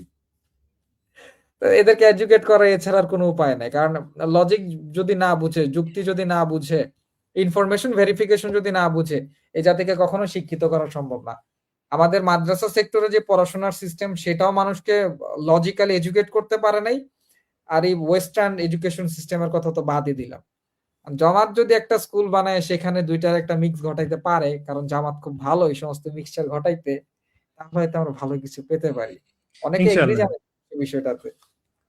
ইনশাআল্লাহ। তো আপনি যে ২ টা বিষয় বললেন এটা খুবই আমি একটু এড করি। যদিও এড করার কিছু নাই। সেটা হলো দেখেন মানে আ লজিক্যাল যে ব্যাপারগুলো, মানুষের ওই যে আমরা কিন্তু রিক্সার পিছনেও লেখা দেখি যে বিবেক হচ্ছে সর্বোচ্চ আদালত। কিন্তু অ্যাকচুয়ালি বিবেকটা কিভাবে আদালত হয় এটা কিন্তু আমি জানি না। বিবেক আদালত কিভাবে হয়? তখনই হয় যখন আমার বিবেকের মানে বিবেকের কাছে আমি মানে আসামির কাঠগড়ায় দাঁড়াইতে পারি। তখন তো বিবেক আসলে মানে বিচারক হয়, আদালত হয়।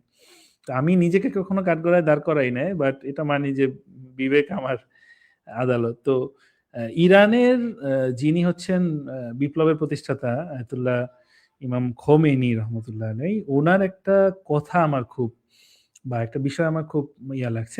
আমি যখন খেয়াল করলাম যে উনি যখন বিপ্লব করার পরে, বিপ্লব হয়ে গেছে, সরি বিপ্লব হওয়ার আগে মানে যখন থেকে মুভমেন্ট শুরু হয়েছে এই যে শাহের বিভিন্ন বিষয়, তখন দেখলাম উনি যখন এই কমিউনিজম বিষয়টা খুব হাইলাইট হলো, সেকুলার বিষয়টা, হ্যাঁ?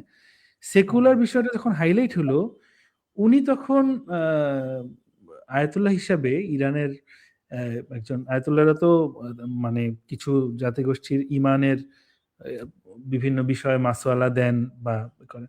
তো ওই জায়গা থেকে সে কি করলো যে প্রত্যেকটা ইরানের মাদ্রাসাগুলোতে সেকুলারিজমের বিরুদ্ধে যুক্তিবিদ্যা বাধ্যতামূলক করে দিলেন। হ্যাঁ, হ্যাঁ, সেকুলারিজম, কমিউনিজম খুবই, এগুলিকে খুবই কাউন্টার করার তার হচ্ছে যুক্তিবিদ্যা। আপনি দেখেন যে কোনটার বিপক্ষে কোনটা। আপনি যখন শয়তান নিয়ে আসবেন, তার বিরুদ্ধে আপনি কাকে দাঁড় করাচ্ছেন? আমরা কিন্তু আল্লাহকে, নবীকে এরকম দাঁড় করাই আরকি, হ্যাঁ? বাট হুম, শয়তান কিন্তু আমাদের ঈমানের সাথে পাল্লা দিচ্ছে। হুম, এখানে মানে তারা কিন্তু সম্পূর্ণ ডিফারেন্ট। আল্লাহ কিন্তু বলে দিছে যে পবিত্র মানুষদের উপরে শয়তানের কোনো প্রভাব নেই এবং পৃথিবীতে এমন কোনো ইতিহাসও নাই যে নবী রাসূলদেরকে শয়তান সরাসরি ওয়াসওয়াসা দিছে। শুধু আদম আলাইহিস সালামের ব্যাপারে সেটাও তার স্ত্রী তাকে করাইছে। শয়তান কিন্তু করায় নাই। দেখেন এই যে ব্যাপারগুলো আ এই জিনিসগুলো চিন্তা করি যে শয়তান কিন্তু মানুষের বিবেকের সাথে সবসময় করে। আমার বিবেকের সাথে আমাকে কিভাবে সে মানে খারাপ করবে এইটা তার কাজ। তার সাথে আল্লাহর কোনো ব্যাপার না। শয়তানের সাথে যখন কথা হয়, মানে হয়, তখন আমি একটা অন্যায় যখন নিয়ে আসি তার বিরুদ্ধে কোন অস্ত্র দিয়ে যুদ্ধ করব, তাকে প্রতিরোধ করব সেটা হচ্ছে ব্যাপার। যখন সেকুলারিজম আসে, যখন ধরেন একটা মিথ্যা আসলো, তার বিরুদ্ধে আমি কিন্তু ধরেন একজন বলল যে আমি মদ খাই নাই, বাট সে মদ খাইছে। তখন আমি যদি বলি, "না, না, না আমি সাক্ষী দিব, রাত সাক্ষী দিব সে মদ খাইছে। কারণ তাকে অমুক দিন মিথ্যা কথা বলতে দেখছি।" হুম, হইল না। কারণ ভাই তুমি মদ প্রমাণ করতে যাই উনি আরেকটা দোষ করছে সেটা নিয়ে আসলে তো হবে না। তোমার এখানে মদের বিষয়ে তুমি খাইতে দেখছো সেটা নিয়ে আসবা। সে ১০০০ দিন মিথ্যা কথা বলুক, খুন করে ফেলুক। বাট সেটা দিয়ে মদ প্রমাণ হচ্ছে না। এখন বিষয় হচ্ছে যেই বিষয়ে যেই অস্ত্র দরকার সেটা কিন্তু নিয়ে আসতে হবে। তো সেকুলারিজমের বিরুদ্ধে বা কমিউনিজমের বিরুদ্ধে অস্ত্র হচ্ছে যুক্তিবিদ্যা। এখন দেখেন বাংলাদেশে এটা কিন্তু সবাই মানে। বাংলাদেশের প্রচুর যুক্তিবাদী ছিলেন। ছোটবেলা থেকে আমরা যুক্তিবাদীদের কথা শুনছি। এখন আলেমরা তো সবাই যুক্তিবাদী। এমন, এমন কথা বলে মনে হয় যে উনি যুক্তি ভাইজা খাইয়ে ফেলছেন। বাট উনার কথাবার্তা কোনো একটা যুক্তিও পাওয়া যায় না। তো যাই হোক আমার কথা হলো যুক্তিবিদ্যাটা সেকুলারিজম বা কমিউনিজমের জন্য কিন্তু একটা ঢালস্বরূপ। মানে আমরা কিন্তু কেউ এই বিষয়টা জানি না বা আমরা শিখতেও চাই না। কজন শিখতে চায়? তো আপনি যেহেতু এটা উদ্যোগ নিচ্ছেন আমি আশা করব আপনি মানে যুক্তিবিদ্যার উপরে একটা কোর্স চালু করেন। আমি ইনশাআল্লাহ ওটার স্টুডেন্ট হব। তো আ অনেক সময় হয়ে গেছে আমাদের প্রায় ৪৫ মিনিট। যেহেতু ইরানের একটা বিষয় নিয়ে আমরা আজকে বেশিরভাগ সময় কথা বললাম এবং মানুষের ভিতরে ইরানের গভর্নমেন্টের বা মানে শাসন ব্যবস্থার যে স্ট্রাকচারটা এটাকে মনে হয় সবাই মনে করে বাংলাদেশ বা ব্রিটেন শাসিত যতগুলো পৃথিবীর রাষ্ট্র আছে যারা গণতান্ত্রিক বা ব্রিটিশ শাসিত মডেলে তাদের রাষ্ট্র পরিচালনা করে তাদের মতো ইরান একটা রাষ্ট্র সেহেতু তখন তারা মনে করে আয়াতুল্লাহ খামেনি হলো সেখানে স্বৈরশাসক আর প্রেসিডেন্ট হচ্ছে তার প্রধানমন্ত্রী এবং তার মন্ত্রীরা হচ্ছে তার অধীনে অতএব যদি কোনো মন্ত্রী আকাম করে সেটা আয়াতুল্লাহ খামেনি করছে তো হ্যাঁ, আমার হ্যাঁ। মনে হয় এই যে মডেলটা তৈরি করার কারণে মানুষ যে কোনো বিষয় কম্পারিজম করে আপনি যে কথাটা বললেন আমার মনে হয় আমি এই ক্ষেত্রে আপনি যদি একটু ইয়া করেন আমি একটা বিষয় আমি একটু দেখাবো স্ক্রিন শেয়ারে আমার আজকে লাইভ যারা দেখতেছেন এবং লাইভের পরবর্তী যারা ভিডিওটা দেখবেন তারা যাতে এই বিষয়টা ক্লিয়ার হয় আমি একটু শেয়ার করব আপনি অবশ্যই কারেকশন থাকলে আপনি কারেকশন দিবেন হ্যাঁ Sure, সমস্যা নেই। সেটা হলো এই যে ইরানের জনগণের একটা শাসন কাঠামোর আমার একটা ম্যাপ আমি মানে আমার কাছে আছে এই ম্যাপটা আমি একটু দেখাই এটা হচ্ছে জনগণ ইরানের এরা হচ্ছে জনগণ আচ্ছা দেখেন এই জনগণের টোটাল লিঙ্ক আপ আমাদের যেমন জনগণের সাথে সরাসরি আমরা মন্ত্রীদের এবং পার্লামেন্ট মেম্বারদের ভোট দেই পার্লামেন্ট মেম্বাররা আবার প্রধানমন্ত্রী প্রেসিডেন্ট তৈরি করে প্রধানমন্ত্রী তৈরি করে প্রধানমন্ত্রী আবার মন্ত্রীদেরকে তৈরি করে প্রধানমন্ত্রী আবার রাষ্ট্রপতি করে মানে এই যে একটা সিস্টেম যে আমি কিন্তু প্রধানমন্ত্রীকে ভোট দিচ্ছি না বাট প্রধানমন্ত্রী কিন্তু হয়ে যাচ্ছে আমি ভোট দিছি হচ্ছে দেখা যায় চরমনাই হুজুরকে কিন্তু চরমনাই হুজুর পার্লামেন্টে গিয়া শেখ হাসিনার প্রধানমন্ত্রী বানাই ফেলছে এখন আলটিমেটলি শেখ হাসিনার মডেল হচ্ছে আমার মাথায় ঢুকে মানে আমার কিছু করার নাই আলটিমেটলি শেখ হাসিনার ভোট দিয়ে ফেলছি এইটা কিন্তু মানুষ বুঝতেছে না শহীদ আব্দুল হাদি যেভাবে বলছে যে আমরা নিজেদের ট্যাক্স যে দিচ্ছি সেটাই আমরা বুঝতেছি না যে ট্যাক্স দেই তো এটা যারা বোঝে না তারা আসলে ট্যাক্সের হিসাব কিভাবে নেবে দেখেন ইরানের পুরো প্রসেসটা আমি এখানে খুব সহজে দেখাচ্ছি আপনাদেরকে যারা আমার ভিডিওটা দেখছেন খুব মন দিয়ে দেখবেন প্রয়োজনে পজ করে স্ক্রিনশট নিয়ে দেখবেন দেখেন জনগণের সাথে লিঙ্ক কাদের জনগণের সরাসরি এই ডান দিক থেকে একটা ইয়া হয়ে গেছে প্রেসিডেন্ট মানে ইরানের জনগণ সরাসরি প্রেসিডেন্ট নির্বাচন করে আজকে পেজেশকিয়ান যদি কোনো মানে খারাপ কাজ করে সেটার রেসপন্সিবিলিটি জনগণের আমরা যেমন প্রধানমন্ত্রীর রেসপন্সিবিলিটিটা আমরা প্রতিবাদ করতে পারি বা আমরা বলতে পারি যে আমরা প্রেসিডেন্ট নির্বাচন প্রধানমন্ত্রী নির্বাচন করিনি হাসিনাকে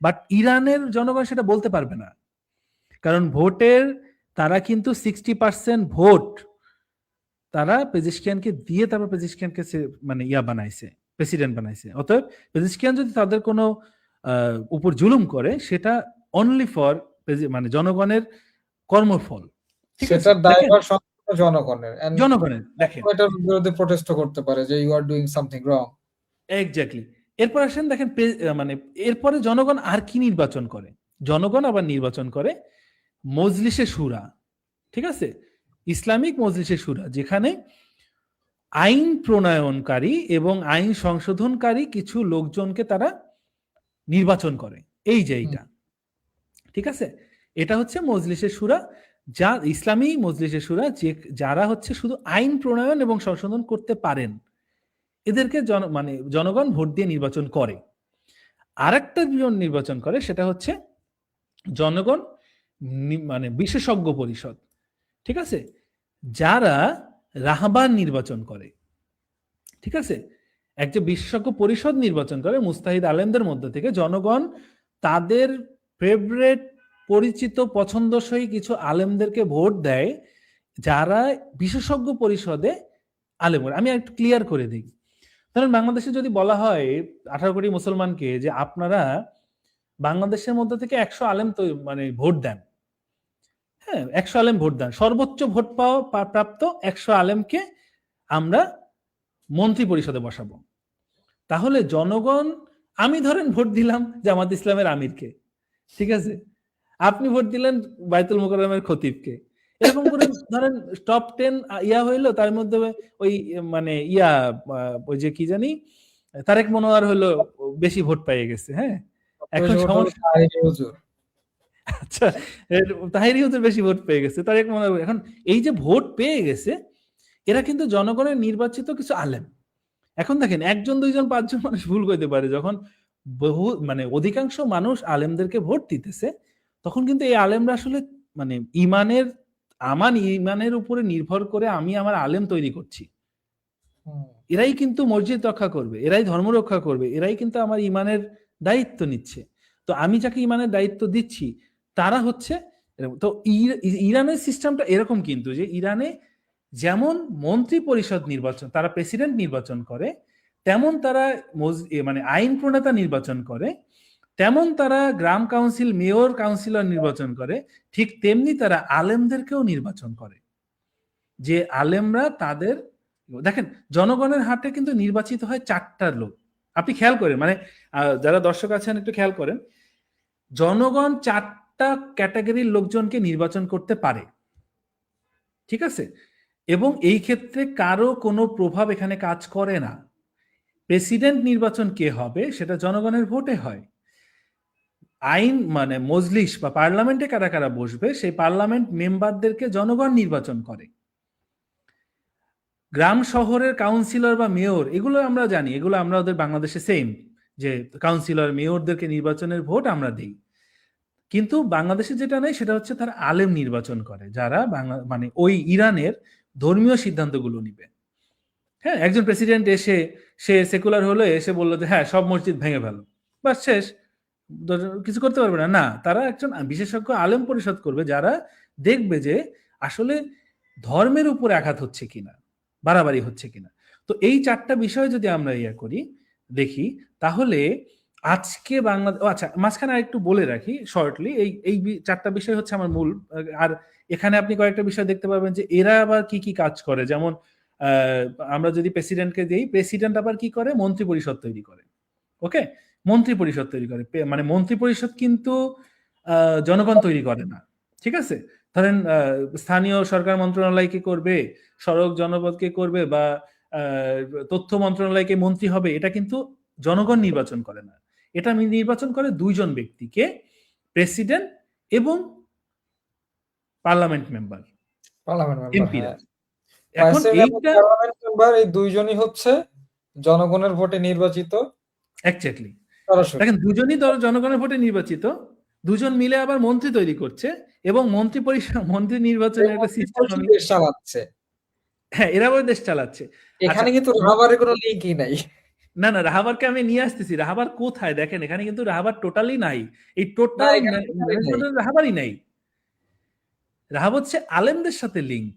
বাট দেখেন এখানে আমি ভোট দিচ্ছি পার্লামেন্ট মেম্বারকে, সে মন্ত্রী তৈরি করছে, আমি ভোট দিচ্ছি প্রেসিডেন্টকে, সে মন্ত্রী তৈরি করছে, এবং মন্ত্রী তৈরি করার সিস্টেমটা কি দেখেন, আরো মানে স্ট্রিট একটা বিষয়। এটা আপনি উইকিপিডিয়া বা গুগল সার্চ করলে পাবেন যে যখন ছিল, এর আগে কে জানি প্রেসিডেন্ট ছিল, সাদা পাগড়ি, হাসান রুহানি, হ্যাঁ হাসান রুহানি যখন প্রেসিডেন্ট ছিল, তখন হাসান রুহানি মেবি ভাই একজন, সে মন্ত্রী পরিষদে মন্ত্রী হওয়ার জন্য তাকে প্রস্তাব করছে হাসান রুহানি নিজে, সে কিন্তু প্রেসিডেন্ট, সে মন্ত্রী পরিষদে তার ভাইকে নাম প্রস্তাব করছে মন্ত্রীর জন্য, আমি নামটা মানে খেয়াল নাই। বাট পার্লামেন্টের মেম্বাররা তারা বলছে যে মানে তারা না, মানে পার্লামেন্ট মেম্বাররা যদি একজনও বলে যে না তার প্রবলেম আছে, সে মন্ত্রী হওয়ার যোগ্য না, এবং প্রবলেম কি সেটা তাকে প্রমাণ করতে হবে, ধরেন পার্লামেন্ট মেম্বার হচ্ছে 300 জন, মানে আমাদের বাংলাদেশের মতো মনে করলাম আর কি, 300 জন। এখন 300 জন পার্লামেন্ট মেম্বারকে আজকে প্রধানমন্ত্রী এসে যদি বলে হাসিনা যে আমার বোন শেখ রেহানাকে আমি মন্ত্রী করতে চাইতেছি, আর পার্লামেন্ট মেম্বার ওই ধরেন আমাদের বরিশালের একজন পার্লামেন্ট মেম্বার ওইটা বললো না না ওর তো ক্যারেক্টার নিয়ে সমস্যা আছে, আমি তো অমুক দিন দেখছি, এই দেখেন ভিডিও আমার কাছে আছে। এখন এই ভিডিওর দেখা প্রধানমন্ত্রী শেখ হাসিনা তার বোনকে মন্ত্রী পরিষদ থেকে বাদ দিয়ে দিল, না এটা তো ঠিক না। এটা কি আমরা ইমেজিন করতে পারি? এবং এটা সেম এই ঘটনা ঘটছে অলরেডি। হাসান রুহানির ভাইকে একজন পার্লামেন্ট মেম্বার বলছে যে এর সমস্যা আছে, এই হচ্ছে প্রমাণ, সে প্রমাণ দেখানোর পর তাকে বাদ দিয়ে দেওয়া হয়েছে। আবার একজনকে আছে, আবার একজন আছে। হ্যাঁ, জেলেও নেওয়া হয়েছিল আমি যতটুকু শুনছিলাম। হ্যাঁ হয়তো। আর এরকম হয়েছে যে 3 জনকে ইয়া করছে, 3 জনকেই বাতিল করে দিছে। কে? প্রেসিডেন্টের প্রস্তাবনা একজন পার্লামেন্ট মেম্বার বাতিল করে দিছে। অতএব পার্লামেন্ট মানে মন্ত্রী পরিষদে যারা আসতেছে তারা প্রেসিডেন্ট এবং পার্লামেন্ট মেম্বার দুজনেরই জাস্টিফাইড কিছু লোক মন্ত্রী পরিষদ চালায়। বুঝতে পারছেন? প্রেসিডেন্ট আমাদের জনগণের জাস্টিফাইড লোক, মানে পার্লামেন্ট আমাদের জনগণের জাস্টিফাইড লোক, তারা আবার মন্ত্রী পরিষদ হচ্ছে নিরেট তাদের মানে তারা না জাস্টিফাইড করে, ভেরিফাইড করে। তাহলে এই 3টা ইয়াই কিন্তু দেশটাকে চালাচ্ছে, তাদের প্রশাসন চালাচ্ছে, ঠিক না? এই মন্ত্রী পরিষদটাই খাবার কোত্থেকে আসবে, মুদ্রা কোত্থেকে আসবে, বৈদেশিক নীতি কি হবে, রাস্তাঘাট ভাঙা থাকবে না কি হবে, ড্রেনেজ ব্যবস্থা নষ্ট থাকবে কিনা, এগুলো তো তারা চালায়, রাহাবার চালায় না। এবং সেটা সরাসরি জনগণ ভোট দিয়ে করতেছে। আর দেখেন রাহাবার কি করতেছে এরপরে, আমরা যদি এরপরে যাই, এরপরে এখান থেকে বিশেষজ্ঞ পরিষদ কি করে, বিশেষজ্ঞ পরিষদ অভিভাবক পরিষদ নামে একটা পরিষদ পার্লামেন্টে দিয়ে দেয়, যারা হচ্ছে এই পার্লামেন্টের লোকজন কোনো অরাজকতা করতেছে কিনা এটা কিন্তু দেখে, এই যে অভিভাবক পরিষদ, ঠিক আছে? এরা পার্লামেন্টে থাকে, এর ভিতরে 6 জন থাকে ফকি আর 6 জন থাকে আইন বিশেষজ্ঞ, ঠিক আছে? এদেরকে নির্বাচন দেয় রাহবার এবং এই বিশেষজ্ঞ পরিষদ, যাদেরকে জনগণ ভোট দিয়ে কিন্তু আলেম বানাইছে, তারাই এদেরকে নিয়োগ দেয়। এবং তারা নিয়োগ দেওয়ার পরে এই অভিভাবক পরিষদ আবার পার্লামেন্টের সবকিছু প্রেসিডেন্ট এবং পার্লামেন্ট এদেরকে দেখাশোনা করে যে এরা কোনো ভুল সিদ্ধান্ত নিতেছে কিনা, ঠিক আছে? যদি ভুল সিদ্ধান্ত নেয় তারা এখানে অভিযোগ জানিয়ে এটাকে নস্যাৎ করতে পারে। তো এই যে এটা করতেছে আবার বিশেষজ্ঞ পরিষদ, এই ক্ষেত্রেও কিন্তু এটা জনগণই করতেছে, কারণ জনগণ বিশেষজ্ঞ পরিষদ নির্বাচন করতেছে, এই বিশেষজ্ঞ পরিষদ আবার অভিভাবক পরিষদ করতেছে, তার মানে টোটাল বিষয়টা কিন্তু জনগণের হাতে। এরপরে এই আলেমরা আবার রাহবার নির্বাচন করে, ঠিক আছে? রাহবার নির্বাচন করে। আলেমরা হচ্ছে যেহেতু জনগণের সর্বোচ্চ ভোটে নির্বাচিত, আমি আমাদের ভালো ভালো আলেমদেরকে আর মানে বিশেষজ্ঞ পরিষদে আমি নির্বাচন করেছি, তারা আবার মনে করেছে না আমাদের মধ্যে থেকে একজন নেতা হওয়া উচিত যার কথা আমরা মানব, সেই নেতাকে এটা আবার সেই আলেমরা মিলে করছে। তাহলে জনগণের বিরোধিতা কিভাবে হলো রাহবারের ক্ষেত্রে? হ্যাঁ, এটাকে আমি একটু সিম্পলিফাই করে দেই। মানে আমি এতটুকু আপনার কথা থেকে যতটুকু বুঝলাম, আমি কিছু ভুল বলে কারেক্ট করছি। সেটা হচ্ছে যে আপনি যদি ইরানের দিকে দেখেন তাহলে ইরানে হচ্ছে 2টা সুপিরিয়র পদ আছে, একটা হচ্ছে রাহাবার আর একটা হচ্ছে প্রেসিডেন্ট। রাহাবারকে নির্বাচন করে আলেমরা, সে আলেমদেরকে নির্বাচন করে জনগণ। প্রেসিডেন্টকে নির্বাচন মানে মন্ত্রিসভায় যারা থাকে তাদেরকে নির্বাচন করে প্রেসিডেন্ট, এবং সে প্রেসিডেন্টকে নির্বাচন করে জনগণ। সো ডিরেক্টলি ইনডিরেক্টলি সেটা রাহাবার হোক বা প্রেসিডেন্ট হোক, সেটা জনগণই নির্বাচন করতেছে। এখানে তো ডিক্টেটরশিপের কোনো জায়গায় নাই। রাহাবার না, ডিক্টেটরশিপের তো জায়গা নাই। দেখেন এখানে যে আন্দোলনটা হচ্ছে না, এই ফ্রেমওয়ার্ক মানুষজন বুঝে না, কারণ আমরা শাসন কাঠামো কিন্তু বাংলাদেশেরটা দেখে অভ্যস্ত। যেমন আমি একটা মুভি এক্সপিরিয়েন্স শেয়ার, সেটা হচ্ছে যে ইরানে একটা মুভি দেখতেছিলাম, তো সেই মুভির মধ্যে মানে পুলিশ মানে একটা অপরাধীকে বাঁচানোর চেষ্টা করতেছে কোনো না কোনো ভাবে। এখন ওই অপরাধীর মধ্যে মানে গিল্ট ফিল হইতেছে যে না, আমি কোন রকম ফেক রেকগনিশন নিয়ে আমার বাঁচার দরকার নাই, সত্য জানলে যদি আমার শাস্তি হয় আমি সেটাই পাবো। তো সে মানে পুলিশকে ধাক্কাধাক্কি করতেছে। আমি মানে যখন হচ্ছে পুলিশকে ধাক্কা দিবে, মানে ধাক্কা দিচ্ছে, মানে এটা দেখে আমার ভিতরে একটু ছ্যাদ করে উঠছে। সত্যি কথা, that is what I felt. কারণ আমি তো পুলিশের গায়ে একটা সাধারণ জনগণ হাত তুলে ফেলছে বা ধাক্কা দিয়ে ফেলছে, তারপর তো ওই জনগণের 14 গোষ্ঠী উদ্ধার করে ফেলবে, সেটা ছবিতে হোক বা সিনেমাতে হোক বা রিয়েল লাইফ হোক। বাট ওইটা যখন দেখছি না, পরে দেখলাম যে সে মানে কোনো রিয়াকশনে দিল না, বলছে ঠিক আছে তুমি যদি না চাও আমি আর তোমাকে জোরাজুরি করবো না। আপনি ওদের দেশের পুলিশ বা ওরা হচ্ছে এইরকম, কিন্তু বাংলাদেশের পুলিশ যারা দেখছে বা বাংলাদেশের এমপি মন্ত্রী যারা দেখছে, তারা কিন্তু ওই দেশে গেলে আবার মানে বুঝতেই পারবে না, ওদের সোসাইটি বুঝতেই পারবে না। কেন বাংলাদেশে তো ডিটিরা তো পুলিশের গায়ে হাত দেওয়া আইনত দণ্ডনীয় অপরাধ। এখন কথা হচ্ছে দণ্ডনীয় অপরাধ। এখন দণ্ডনীয়, আপনি যদি একটা অপরাধ করেন আপনাকে হাতে হ্যান্ডকাপ পরাই নিয়ে যাবে, তাই না? আপনাকে তো উড়াধুরা মারধর করবে না, কিন্তু বাংলাদেশে সেটা করে। সেটাই তো, লাইফ হেল বাংলাদেশে তো ব্রিটিশ শাসিত আইন চলে, এই জন্য তো প্রবলেম। কিন্তু ওদের দেশের লোকজন মানে আমরা যদি বাংলাদেশি ফ্রেমওয়ার্ক, কারণ আমরা তো ছোটবেলা থেকে যারা আমরা কথাবার্তা বলতেছি অনলাইনে, আমার সেম এজে খুব একটা 5-10 বছরের ডিফারেন্স হবে যে আমি যাদেরকে দেখতেছি। আমরা তো বিগত 15-17 বছর 17 বছর ধরে নিলাম, আমরা হাসিনা শাসনামল দেখছি। এখন হাসিনা শাসনামল যে অ্যাডমিনিস্ট্রেটিভ স্ট্রাকচার, যে অ্যাকশনস বা রিঅ্যাকশনস আমরা এক্সপেরিয়েন্স করছি, সেইগুলির উপর ভিত্তি করে কিন্তু আমরা হচ্ছে ইরানকে জাজ করতে যাই। বাট ইরানের ব্যাপারটা আমরা এই জন্য মিসক্যালকুলেশন করে ফেলি যে রাহাবারকেও মানুষই নিয়োগ দেয়, প্রেসিডেন্টকেও মানুষই নিয়োগ দেয়। মানুষ চাইলে খুব সহজেই রাহাবারের বিরুদ্ধেও আন্দোলন করতে পারে, অবশ্যই একটা সুস্থ স্বাভাবিক আন্দোলন। রাহাবারের কোনো ডিসিশন যদি তাদের পছন্দ না হয়, হয়তো তারা সেটা এক্সপ্রেস করতে পারবে ওই বিশেষজ্ঞ পরিষদ যারা রাহাবারকে নিয়োগ দেয় তাদের থ্রুতে, কারণ সেই বিশেষজ্ঞ পরিষদের আলেমও জনগণই নির্বাচন করতেছে। তো সোজা কথা বলতে গেলে রাহাবারকেও জনগণ নিয়োগ দেয়, প্রেসিডেন্টকেও জনগণ নিয়োগ দেয়। তো এখানে ডিক্টেটরশিপের কোনো জায়গাই নেই। আর এখানে আমরা যেহেতু ব্রিটিশ অ্যাডমিনিস্ট্রেটিভ বা গভর্নমেন্ট ফ্রেমওয়ার্ক দেখে অভ্যস্ত, তাই আমরা এই জিনিসগুলি বুঝতে পারি না। যেমন যে এই সমস্ত যে বিশেষজ্ঞ পরিষদের যে আলেমগুলি, এরা কিন্তু মানুষের সাথে খুব ক্লোজলি রিলেটেড এরা। মানে যেমন ধরেন আমার মসজিদের হুজুর, সে আমার সাথে কতটুকু কানেক্টেড, আমি তাকে কাছ থেকে দেখতেছি, তাকে জানতেছি, সে তার বউর সাথে কেমন আচরণ করে, সে তার সন্তানের সাথে কেমন আচরণ করে, সে তার প্রতিবেশীর সাথে কেমন আচরণ করে, সে আমার সাথে কেমন আচরণ করে, সে বাজারে ব্যবসা বাণিজ্য করে কিভাবে, সে হালাল খায় না হারাম খায়, এভরিথিং আমি জানি আমার আশেপাশের ইমামদের ব্যাপারে। এই সমস্ত লোকজনকে আমি সিলেক্ট করতে পারি সহজে, আমি যাকে জানি। তারাই গিয়ে হচ্ছে রাহাবারকে সিলেক্ট করে। আমি যদি এইখানে ভুলভাল লোককে সিলেক্ট করে দেই, তাহলে অবশ্যই রাহাবারও কখনো ভালো লোক হবে না।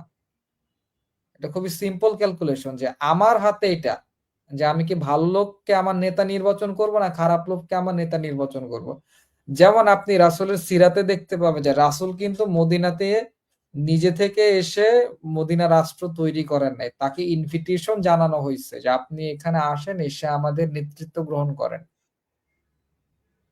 তখন উনি আসছেন। ইভেন ইমাম আলীর ব্যাপারেও দেখেন, ইমাম আলীকে যখন জনগণ বলছে তাদের নেতৃত্ব গ্রহণ করার জন্য, উনি তখন নেতৃত্ব গ্রহণ করছে, তার আগে কিন্তু সে করে নাই।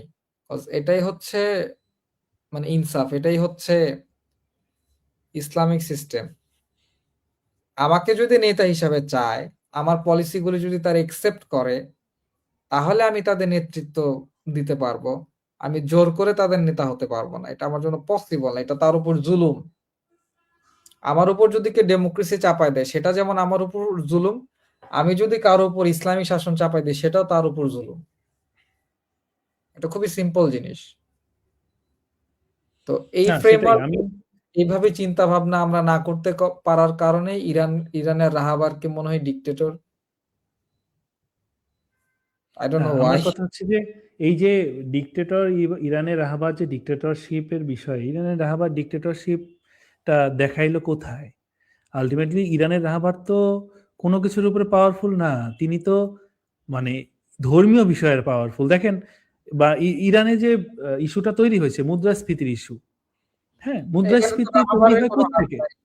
না, মুদ্রাস্ফীতি তৈরি হয় কোত্থেকে? আমি যে ফ্রেমটা দেখাইলাম, আমি আবার দেখাইতে পারি, আর যারা দেখতে ইকোনমি চান একটু মিসম্যানেজমেন্ট, টেনে দেন।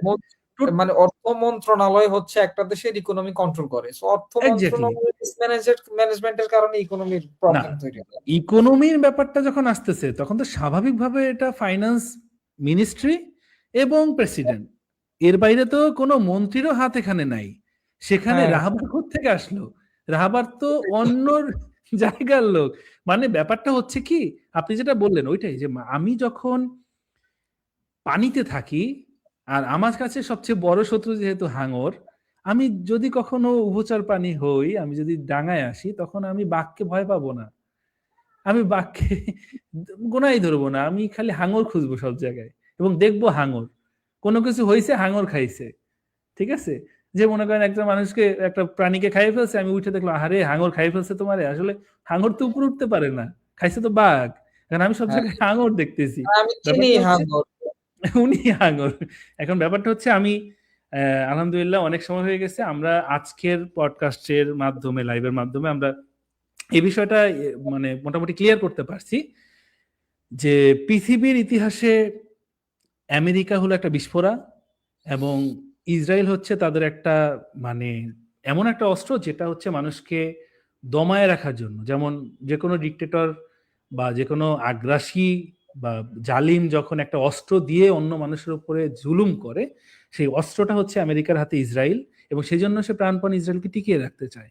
দ্বিতীয় অপশন হচ্ছে আমরা ইরানের বিষয়ে যেটা দেখলাম, যে ইরান যেই প্রবলেমটা হচ্ছে, যেটাকে পুরো ওয়েস্টার্ন বা মিডিয়াগুলোতে বোঝানো হচ্ছে যেটা রাহবারের বিপক্ষে এবং রাহবার হচ্ছে ডিক্টেটর, বাট আমরা আজকে এটাকে দেখিয়ে দিলাম, প্রমাণ করে দিলাম যে রাহবার অ্যাকচুয়ালি এই সিস্টেমের বাইরে।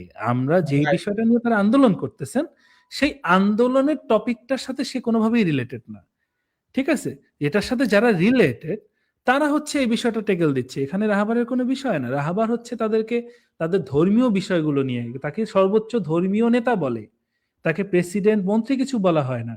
স্বাভাবিক দৃষ্টিতে এগুলো কিন্তু আমরা আসলে বুঝতে পারি না, কারণ আমরা এমন একটা বাবলসে আছি, সিস্টেমে আছি, যে আমরা মনে করি কোনো কিছুই আমাদের একই সুতোয় গাঁথা। যেমন আমাদের মন্ত্রী, এমপি, গ্রাম, মেয়র, প্রেসিডেন্ট, প্রধানমন্ত্রী সব এক সুতোয় গাঁথা। যেমন আমরা মনে করি ইরানের সিস্টেমটাও একই সুতোয় গাঁথা। আসলে ইরানের রাহবার, আলেম বা এই ধরনের যে ব্যাপারগুলো আছে, এগুলো কোনোভাবেই লোকাল অ্যাডমিনিস্ট্রেশন বা মানে মানুষের সুযোগ সুবিধা, মৌলিক চাহিদার ব্যাপারে কোনোভাবেই রিলেটেড না। তারা হচ্ছে এই বিষয়গুলো উপরের ব্যাপার। তার মানে এই বিষয়ে কোনো প্রবলেম হলে এগুলো মন্ত্রীরা দেখে, এবং মন্ত্রীরা রাহাবারের সাথে লিঙ্ক না, এটা টোটালি রাহাবারের সাথে মন্ত্রীদের কোনো সম্পর্ক নাই। তো আমরা এই বিষয়টা ইনশাল্লাহ আজকে দেখাইতে পারছি। যারা লাইভটা পুরোপুরি দেখেন নাই বা ওই বিষয়গুলো দেখেন না, আপনারা একটু টেনে দেখতে পারেন। আমরা আজকে লাইভটা শেষ করব। সবাইকে ধন্যবাদ এতক্ষণ আমাদের সাথে থাকার জন্য, এবং ভবিষ্যতেও আরো আমরা লাইভ করব বিভিন্ন চ্যানেল থেকে, মানে উভয় চ্যানেল থেকে করব, আমার চ্যানেল থেকে করব, যেখানে পারি আমরা কথা বলবো। আমরা বিভিন্ন বিষয়ে মানুষের ভুল ধারণাকে আমরা চাই মানুষ আসলেই তার বিবেককে আদালত হিসেবে দেখুক, এবং তারা অন্য কারো চশমা চোখে দিয়ে সেই চশমায় দিক নির্ণয় করে নিজে বিপদে না পড়ুক। সবাই ভালো থাকবেন। আসসালামু আলাইকুম রহমতুল্লাহ। ও ভাইকে সালাম, ধন্যবাদ। সালাম।